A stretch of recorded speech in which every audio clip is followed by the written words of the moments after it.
Hello, I'm Elena Yanakieva, and today I'm going to talk about our paper, Access Control Conflict Resolution in Distributed File Systems using CRDTs. On this work, I've worked with Youssef, Ahmad, Hussein, Rezae, and Annette Bieniusa. First, let's start by introducing what distributed file systems are. They organize data in files and directories, which form a hierarchical structure. The hierarchical structure is depicted in the following picture. On top, we have the root directory, which can branch out into multiple directories. Each directory can contain further directories and files. Each entity can be uniquely identified, for example, via its path. If we take a look at the picture, the identifier of the bin folder could be root/bin, and we know that this is unique. Distributed file systems also allow multiple users to work concurrently. Therefore, it is important that they provide high availability and security of the resources. The common operations of a file system include modifications to the hierarchical structure by creating new files and directories or performing move operations on files and directories. File systems also allow content modifications of files and definition of security permissions for users and files. The latter is based on an access control policy. Throughout our work, we have used the common PaPoC access control policy, which allows three types of authorization: owner, group, and others. The owner of the file is allowed to make changes to the permission set for all authorization types for the specific file. By default, this is the user that created it. The group of the file is a set of users that have a specific type of access to the file. Others are all the other users that are neither the owner nor are contained in the files group. Furthermore, for each authorization type, a type of access permission is defined. It can be read, write, execute, a mixture of those three, or none. Based on this definition of distributed file systems, we can identify the following challenges. High availability, coupled with the fact that multiple users are allowed to work simultaneously on the file system, on the one hand, predisposes concurrent modifications to its content and structure. A strategy needs to be designed to resolve conflicts without losing data. On the other hand, concurrent updates to the access control may lead to data leakage and corruption. To avoid this, a strategy is needed that resolves such conflicts without violating either one of the three security properties. First, we have confidentiality, which prohibits unauthorized read access. Second, we have integrity, which restrains unauthorized users from modifying the resource. And three, we have accessibility, which guarantees that authorized access will always succeed. We have identified that previous research on the topic focuses mainly on merging content and structure conflicts, but fails to provide a satisfying solution for merging conflicts on the metadata level, especially conflicts in regard of the access control. To visualize what we mean, imagine the following scenario. We have our distributed file system with two replicas. Alice and Bob simultaneously work on it. Alice is connected to the left replica and Bob to the right one. On her side, Alice adds a file under the root directory called f.text. On his replica, Bob adds a file under the root directory with the same name f.text. If we were to keep both files unchanged, we would violate the unique identifier requirement. What is then the correct state that the file system should converge to? One good strategy would be to keep both files and rename them so that there is no identifier collision. This is depicted on the right side. Now imagine the next scenario. Again, we have our distributed file systems with two replicas. Alice is working on the left replica and Bob on the right one. Alice is furthermore an administrator of the system, which allows her to change file ownership of any resource and resource permissions. And Bob is a user. A file root/f.text exists with owner Bob and group permissions read only. Now Alice changes the group permissions to write and read on her replica and on his replica, Bob changes the group permissions to none.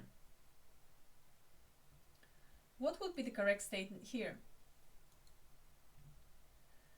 In our work, we set focus on such conflicts that occur when concurrently editing access control related data. We propose a formal model of a simplified distributed file systems based on CRDTs. We have formalized it in Replis, which is a verification and testing tool with embedded CRDT support. We have tested our model against two invariants for confidentiality and for accessibility. Details on the model can be found in our GitHub repository under this link. Let's go back to the previous situation, where we had Alice as an administrator and Bob as a user. Bob was furthermore an owner of the file f.text under the root directory. The file has group permissions set to read only.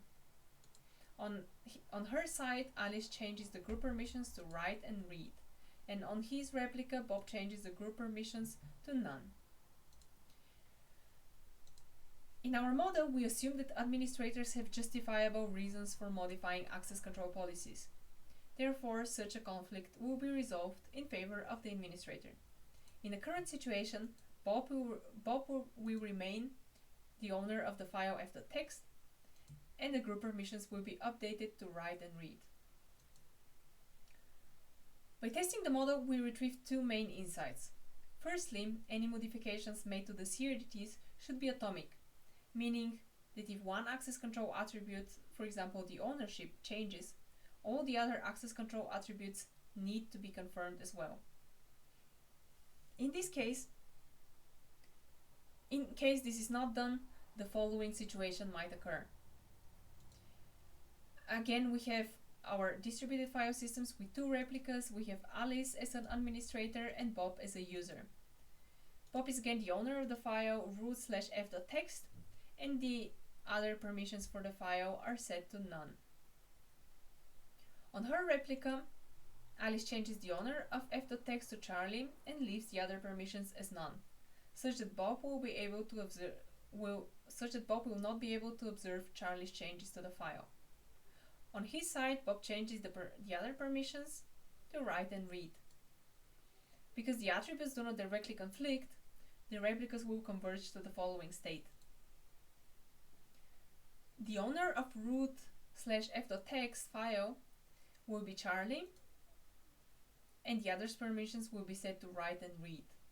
However, this state is not desirable because Bob now still has full access to the file.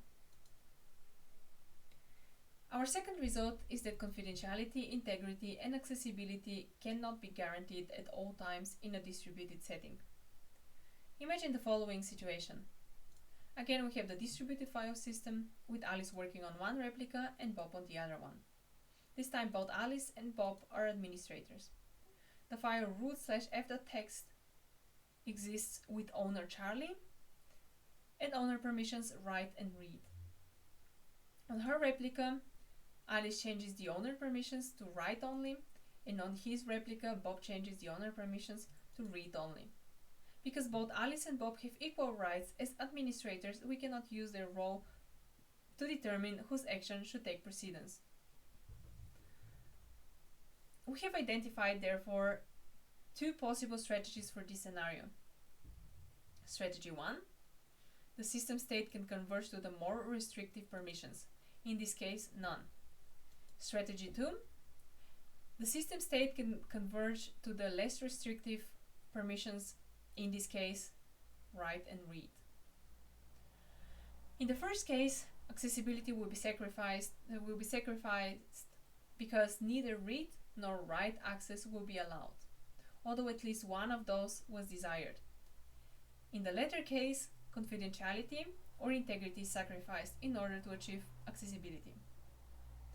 In our repository, we have placed two models that depict these two strategies.